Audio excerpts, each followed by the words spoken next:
Er is gans iepen loft in Friesland. Een soort romte dat de geest waaien kan.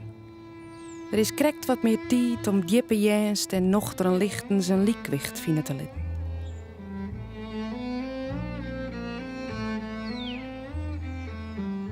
Als het simmer waard, kwamen trekskippen uit de stad. Met huiserieën, perslijn, zilver en boeken. De dames en heren die het simmerdijs liever op het platteland te houden, kwamen letter. Op haar kuiers terug het kunstige online park namen ze een cloudenspiegel mee. Elke kuierder kon zijn mooiste plakje inlistje als een romantisch schilderij.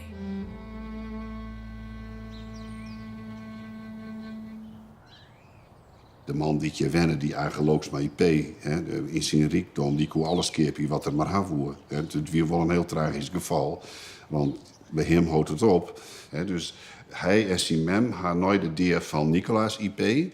Hier nog een 22 jaar wennen. En die mem en die zoon, die hebben in de laatste jaren van haar leven, doet die zoon, die blikken, die hier kanker, die hier kielkanker, en zij wie al over 80. Dus dat het naar de eindtaroen, het zocht om eind, zoals dan op zijn Friesk. En toen had ze te jaren besloten van, wij jouwen dat kapitaal weer waarom. Een oude schat, maar stil onwin deelt, kregen oer het grijf hinnen een opdracht mee. Net alleen om er goed met het waan. Deze romantische kuierbosk moest deeld worden. Generaties van streekbewoners konden er bier of limonade drinken, hartje naar blaasorkesten en douche op feesten en bruloften.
Vooral in de spiegel is het nog mooier dan in het echt haast. Dat je die dieptes er ziet.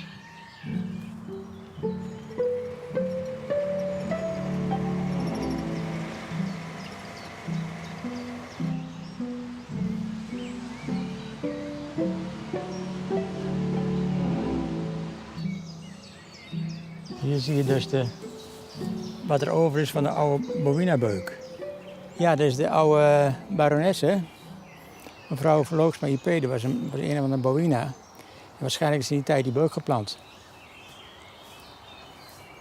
En zo noemen we nu.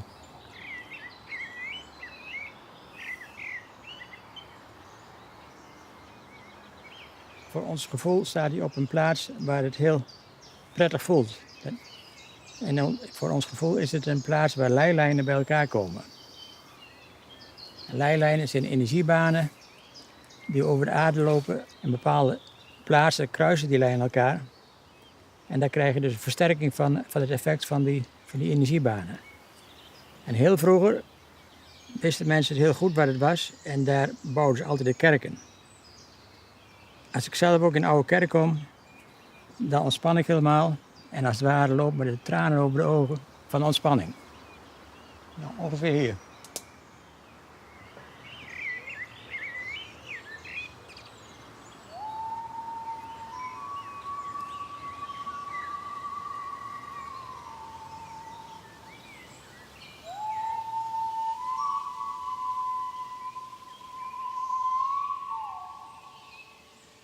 Recreatie is tjindwurg overal, luistert de geest die in een opdracht voor schoelen zit. Betink wat dat meer verwondering en meer eer verschint me losmaakt. Littelieu prioen wat een iep een geest ontdekken kan. Elke nie knikt. Maar hoe doe je dat?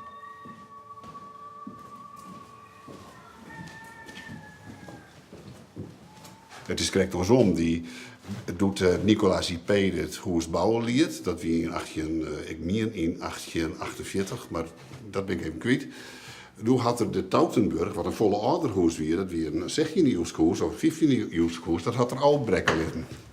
En ja, dat is toch ook wel een algemene teneur in de 19e eeuw. Dat ze een hele grote valleefde verschiedenis, maar ze brekken ik heel soort van die steenzen, van die Lietse Fries kasteeltjes, die brekken ze al en zetten er dan noffelijke, lekker warm te houden, mooie laanhuizen voor in plak. En dit is er een van. Ja, mooi. Maar toch, als dit juist, ik heel nee, hè. Dit is net echt oud. Dat kist ik aan alles zien. Ja.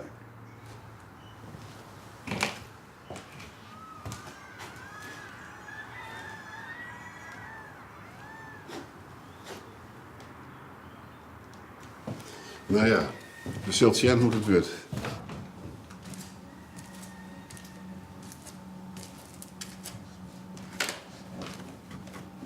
Totaal gestrikt, hè? Ja, net een leeuwen. Ongelooflijk.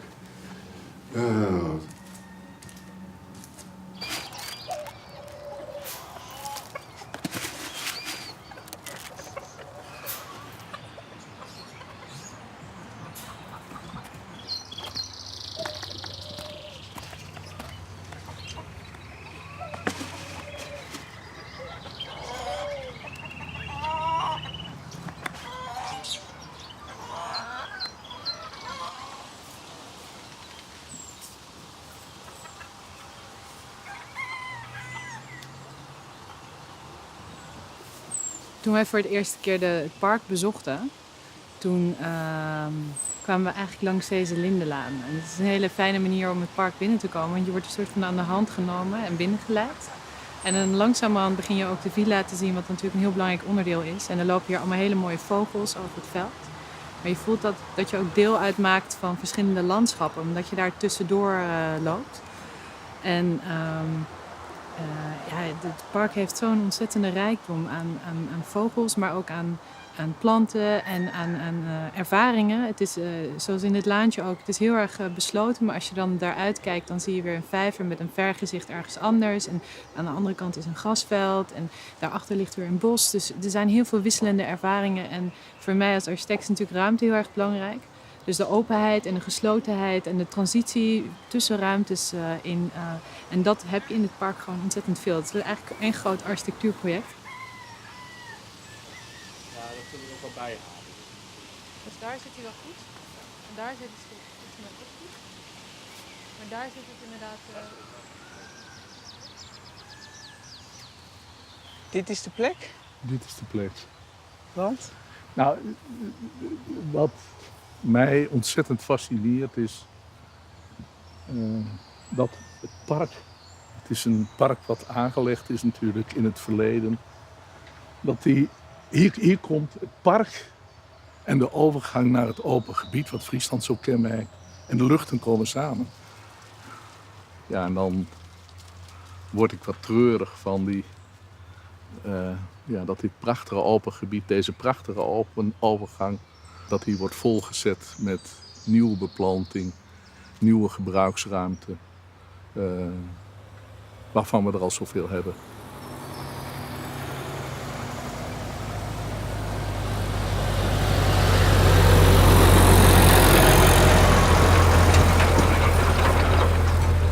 De vorige keer dat ik hier was het weiland nog vlak en gras.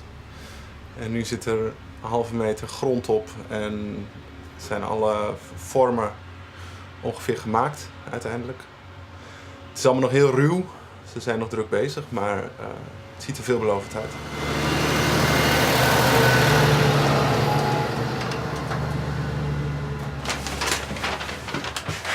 Even kijken, ja, dit zijn de werktekeningen. En nog kiezer dan het boekje.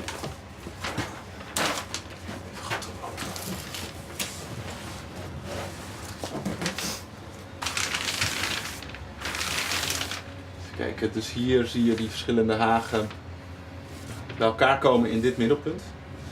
En ja, dit is die plaatsloze ruimte waar ik het over had.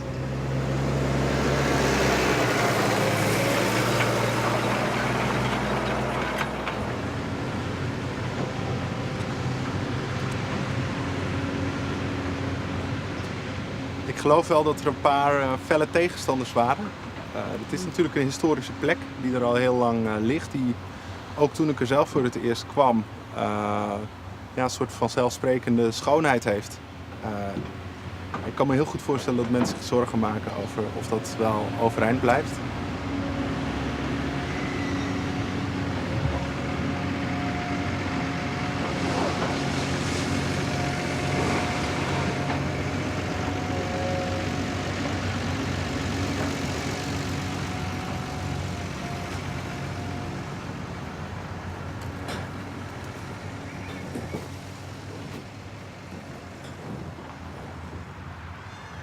Ja, dit is hem wel, denk ik.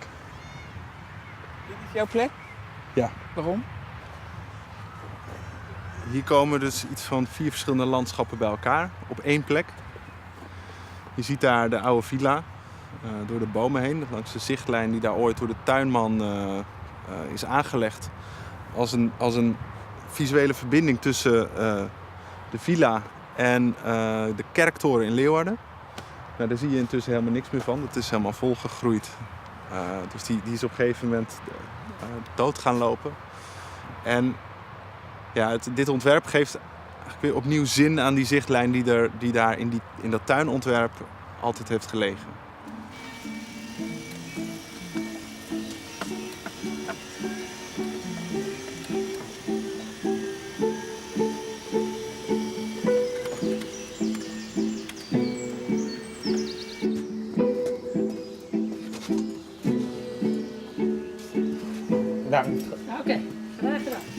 Ik ben Renze en ik kom hier elke vrijdagmiddag in het bos van IP.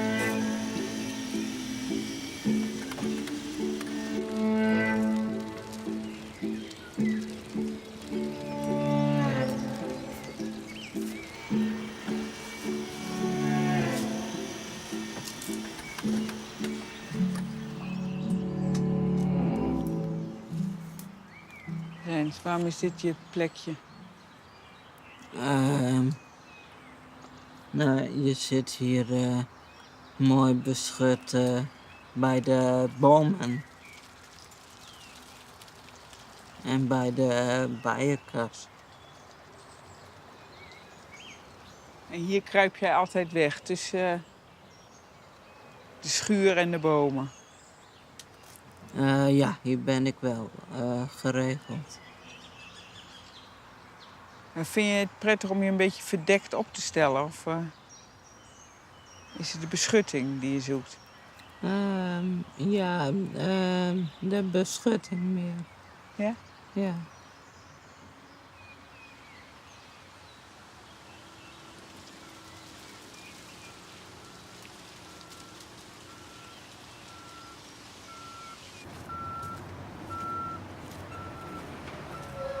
Now it looks like a landscape that's more the moon than anything else. But I always have this picture of, like imagine you're in a jungle, which is kind of the most like wild growing things you can imagine, but then you still have the feeling somebody made it up. I think that's the idea, and in that sense it has to do with memory, because when I was a child, the garden of my grandmother, we had this garden, like this, in German you call it Schrebergarten, which is like a garden which is not at your house, but like a little bit outside the city or something. And then there's all these other Schrebergärten around it. And they were always kind of, like they had these, like, the strawberries were like this and the potatoes were like that. But my grandmother's garden was a bit more scattered, and you had exactly this feeling, it all looked like it's natural. You had this kind of, your picture of what nature was fulfilled in a certain way. But of course these strawberries, you knew that they not appear in nature. And so So that had this feeling of, at one hand, kind of almost the cliche of nature, the jungle, but then on the other hand, it was always kind of obvious that it could not have been growing like that, just like that. Ja, daar word ik een beetje treurig van. Er worden allemaal vermaakpunten gemaakt in een beboste omgeving. En dan denk ik, ja, dat is Vijversburg niet. Dat past in een speeltuin, dat past hier verderop in de Groene Ster. Dat past overal waar veel mensen komen en vermaakt willen worden. Maar dit is een plek die op zichzelf vermaakt. Hier zie je in het weekend mensen komen, hier zie je kinderen, hier zie je gezinnen komen die genoeg hebben aan wat het park heeft. En dat park heeft een prachtige volière, heeft kassen, je kunt van alles zien en je kunt van alles voelen en je kunt van alles horen. Daar heb je geen speelwerktuigen voor nodig. Nou, dit is het deel van het ooievaarsnest. Dus dit is het deel wat door de kunstenaar wordt ingevuld. En met alle respect hoor. Ik denk dat hij op zichzelf zijn werk prima heeft gedaan, alleen niet op deze plek.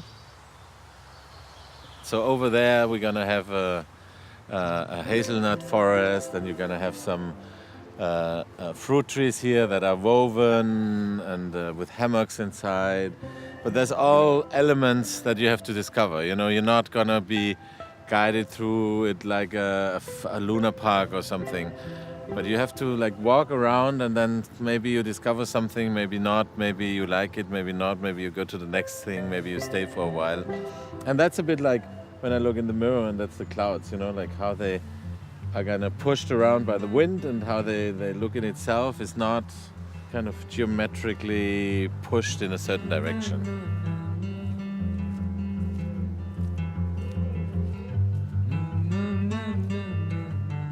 Elke stap in de toekomst jouwt weemoed door het verliezen. En dag was het een planmaatje dat het alledaags en het verhevene mooi en oorlijk opkeerde. Een ontwerp dat de mensen insluit die dichterbij wenjen en van het bosk houden. En om te bieden door een verrassings- en allure van de grote vraat.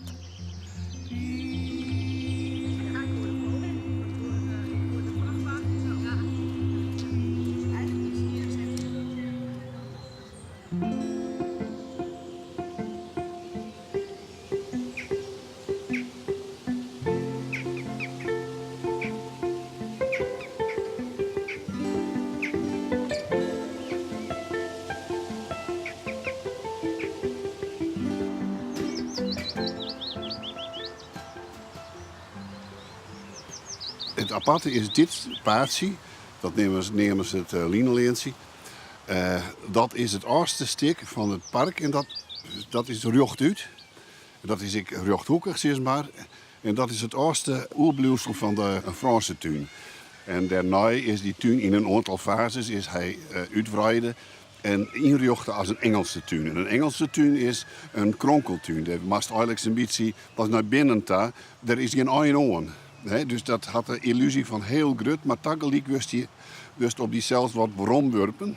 En ja, is het de bedoeling dat het sentimenteel rekken wist door al die mooie bochten en vier gezichten die staan juist. 大変なところはあると思うんですが、それを汲み取って現地でできることをうまくコントロールしてくれてるんじゃないかなと思ってま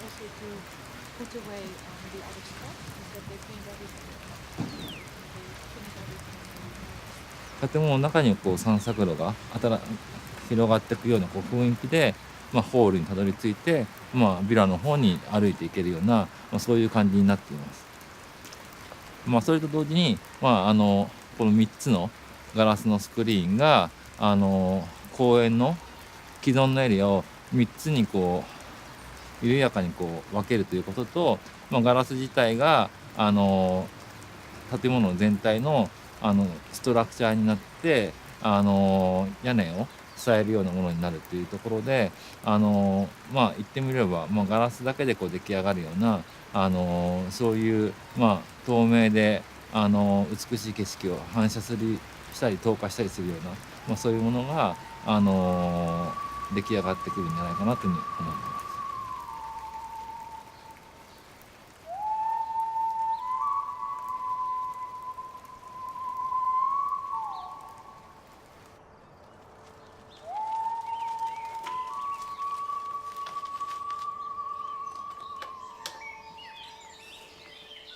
Nou, dit is mijn plekje. Je hebt hier water. Je hebt hier golven. Je hebt de huisjes, vogels en bos. Meer heb ik eigenlijk niet te wensen.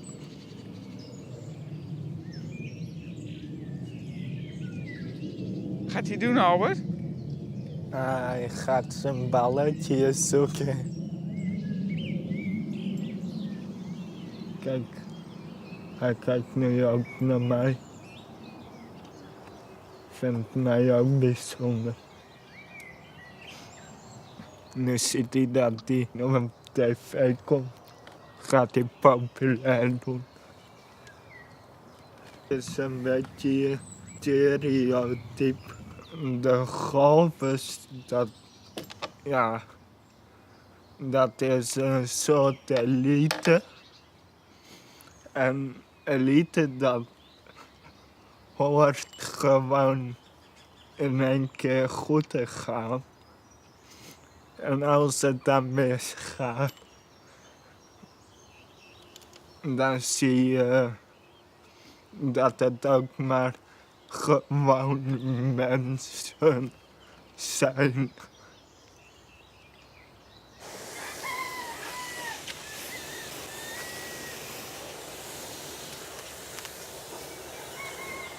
Het idee is dat eigenlijk de basis van de paviljoen iets in het landschap gezonken is, zoals je kan zien. Dat is van beton wordt dat gemaakt. Ook om de impact van het gebouw op het landschap te reduceren. En alles wat boven het landschap uitsteekt is eigenlijk alleen maar van glas. En daar komen ook geen kolommen of wat dan ook in voor. Dus de glazen wanden die hier zo meteen komen, dat is eigenlijk de enige draagstructuur van het gebouw. Op dit moment zijn we in gesprek met een bedrijf in China om het glas voor ons te maken. Omdat zij dat schijnbaar daar heel erg goed kunnen.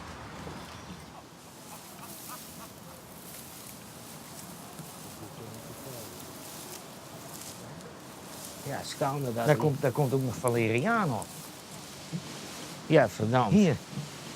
Ja. Maar dat wordt hem niet meer. Nee, het is te droog en te laat. Maar ja.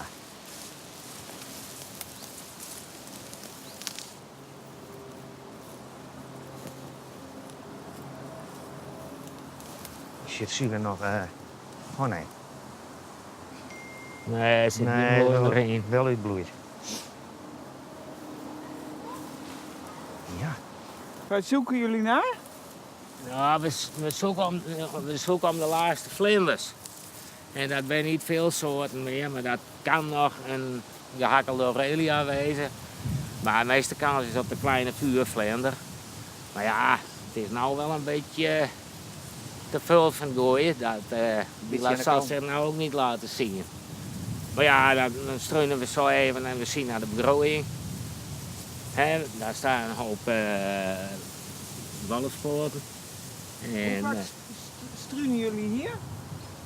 Wat zei je? Hoe vaak struinen jullie hier? Nou, dat is heel verschillend. Nou, om deze tijd, dan is het meestal 1 keer in de week, soms is 2 keer. Maar zomers, ja, dan is het wat frequenter, want dan zijn er een soort vlinders en verschillende soorten. En dan is de begroeiing op zijn mooist, dan bloeit. Ja, het is nou ook schitterend natuurlijk, maar we zien liever bloeiende planten en fris groen. Maar ja, die tijd hebben we gehad.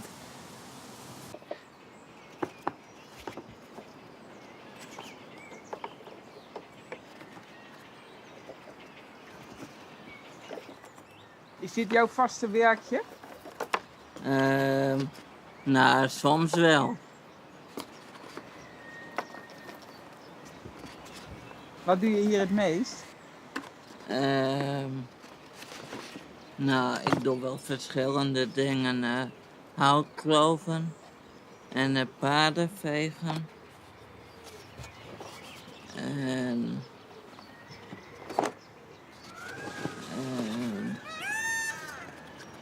nou ja, eieren dus in doosjes doen. En schuren wel.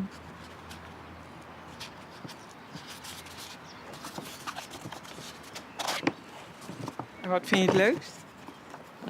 Ik vind houtkloven vind ik het leukst.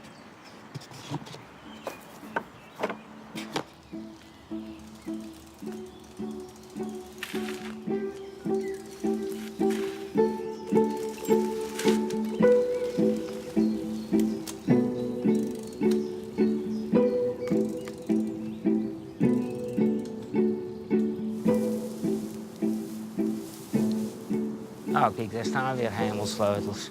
Oh ja. Ja, jammer dat de bloei eruit is, hè? Ja, joh. Dit is die hemelsleutel. In het Fries heet hij dan weer hemellof, hè, dus hemelblad. En het verhaal, ja, al bij de Germanen, die hadden daar al in verband met schatten die je dan kon vinden en zo. Die hadden er al een heel verhaal bij. Toen kwam de verkerkelijking. En de kerk die maakte toen van dat Petrus bij de Hemelpoort. Die hoorde een keer dat er knapen waren. Die hadden een valse sleutel van de poort. En daar schrok hij zo van dat hij liet zijn sleutels vallen. En die donderden van een onnoemelijke hoogte op aardedel. Nou ja, hij stuurde daar natuurlijk direct een hele leger engelen achteraan om die sleutels weer op te halen. En die had die sleutels ook gevonden en weer teruggebracht. Maar op die plek waar die sleutels de aarde raakt hadden, daar verscheen de hemelsleutel. Vandaar de naam hemelsleutel. En dat is officieel. This is actually kind of nice. I just discovered. I didn't realize it's in two pieces. Oh, really?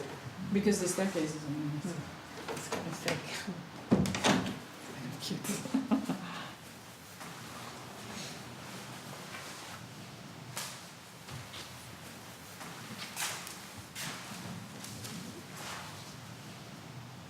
We hebben dit project samen ontworpen en samen zijn we dat aan het uitvoeren. Maar het is voor hen heel lastig om daar nu bij betrokken te zijn. En ze zijn ook heel druk met allerlei andere dingen. Dus de uitvoering ligt heel veel meer bij ons. Ja. En heb jij er vrede mee? Of? Ja, het is natuurlijk wel leuker om alles samen te doen. En daar ook samen een goed gevoel bij te hebben. Anders word je af en toe een beetje zo van, wat heb jij nou gedaan? En kun je dat niet anders doen? Dan is het beter als je er allebei helemaal in zit. En ik denk dat ook kennis delen gewoon natuurlijk altijd heel veel voordeel heeft. Ja. Meer mensen weten meer dan één. Maar dingen gaan zoals ze gaan.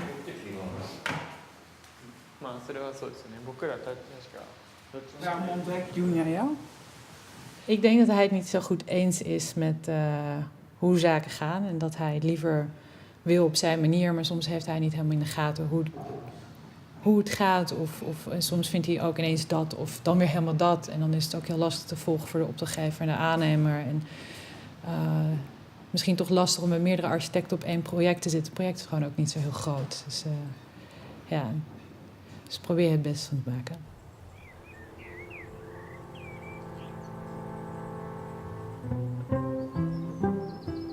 Vrouw verneemde masters gaan aan het werk op het Frieske land. Haar plannen binnen mooi. Maar daar ben ik misverstand, productiefouten en moeidzame aanpassings. Het wordt al hier langer als mijn tocht hier. O Agen, rijdt ze de vraatborgers en de beheerders van die nalitenskip maaien oor op het doelen in de toekomst van die bosk?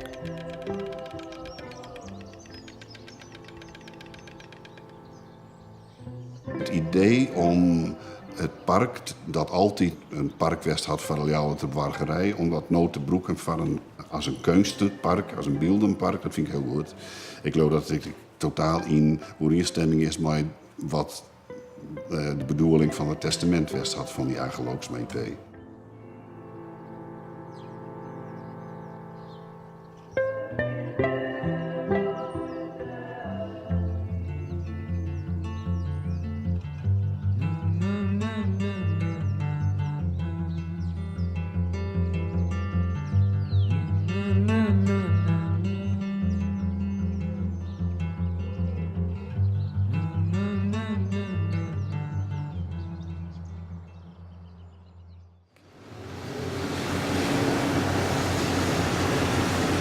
Wat is de romantiek van Joe Tedai? Die is boetelijk. Een familieplak. Vol fleurige verwondering. Maar lees dat alleen maar eens aan in een Frieske graaide. Het tempo van de natuur is net zo romantisch. Het wordt lang voor het menselijk ontwerp en bjemmen likwerdige watersmaten binnen.